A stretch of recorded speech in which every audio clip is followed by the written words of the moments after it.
Xameneyi öldü. İndi əsas məsələ post-Xameneyi İranında nələrin baş verəcəyidir. Rejimə nəzarət edəcək əsas qüvvənin Sepah olduğu bəllidir. Bəs yeni lider kim olacaq?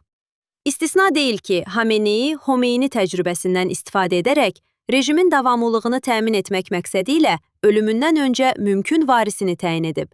88 nəfərdən ibarət ekspertlər məclisində seçiləcək varisin kimliyi sir kimi saxlanılsa da, daha öncə mediaya sızan məlumatlar fonunda müəyyən təxminlər irəli sürmək olar. Müçtəba Xameneyi. Sepahda ciddi dayaqları olan Xameneyinin oğlunun adı əvvəldən namizədlər arasında çəkilir. Lakin onun idarəçilik təcrübəsi və dini iyerarxiya pilləsindəki mövqeyinə şübhə ilə yanaşılır. İran tərəfi rəsmi şəkildə təsdiqləməsə də, son hücumda Müçtəbanın öldürüldüyü haqda da məlumatlar var. Həsən Xomeyni. Ruhullah Xomeyninin nəvəsi. Namizədlərdən biri kimi qiymətləndirilir. Onun da Sepah daxilində dayaqlarının olması şanslarını artırır. Həsən Xomeyninin İran hərbi hava qüvvələrinin komandirlərinin inqilabdan sonra ənənəvi xarakter daşıyan görüşündə Xameneyini əvəz etməsi diqqəti onun üzərinə çəkdi. Müçtəba və Həsənin namizədliyi həm də Xomeyni-Xameneyi irsinin, soyadının davam etdirilməsi baxımından da mümkün variantlardandır. Xomeyninin ölümündən öncə daha real namizəd olan Rəfsəncanini yox, Xameneyini varis seçməsində soyad bənzərliyinin də müəyyən rol oynadığı deyilirdi. Eyni ssenari yenidən tətbiq edilə bilər. Hərçənd rejim daxilində Müçtəba və Həsəni monarxiyanın davam etməsi kimi qəbul edənlər də var. Yeni dini lider olacaq potensial namizədlər arasında digər adlar da çəkilir. Xameneyinin ofisində əsas məsləhətçi olan Hüccətül İslam Möhsün Qumi. Ekspertlər Məclisinin üzvü Ayətullah Möhsün Ərəki. Məhkəmə sisteminin rəhbəri Ayətullah Qulam Hüseyn Möhsüni Eceyi. Qum şəhərinin imam-cüməsi Ayətullah Seyid Haşim Hüseyni Buşehri.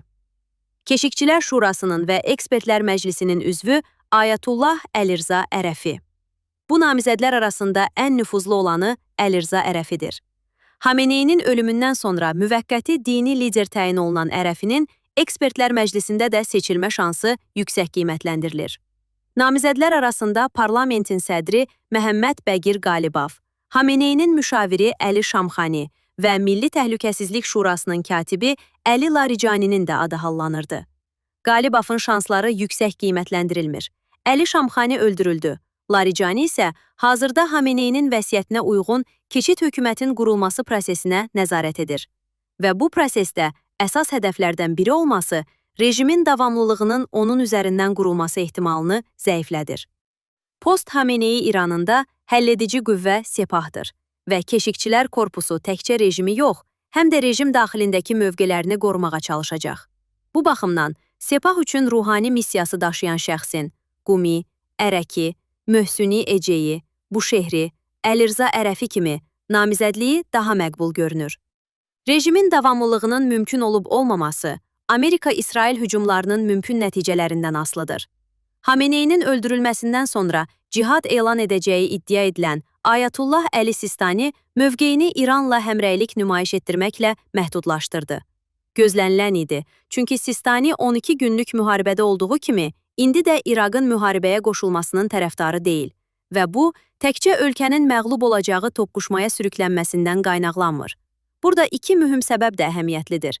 Birincisi, Sistani Şia alimi olsa da ərəb millətçisidir və Xomeyniçiliyin regiona ixrac etdiyi dini kimliyə qarşı çıxır.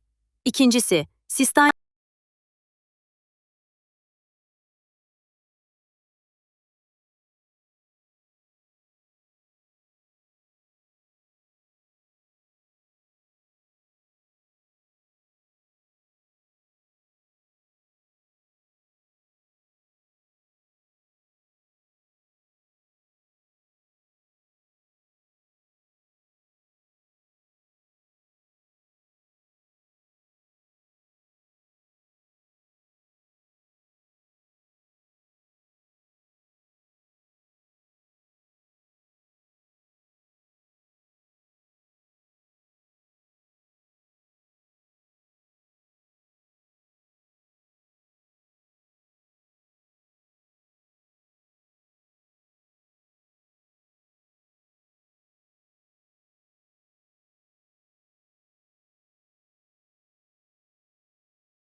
Dəyərli izləyicilər, ölkə və dünya gündəmi ilə bağlı xəbərlər təqdim etməyə davam edəcəyik. Öz fikirlərinizi şərh bölümündə qeyd etməyi unutmayın. Sağlıqla qalın.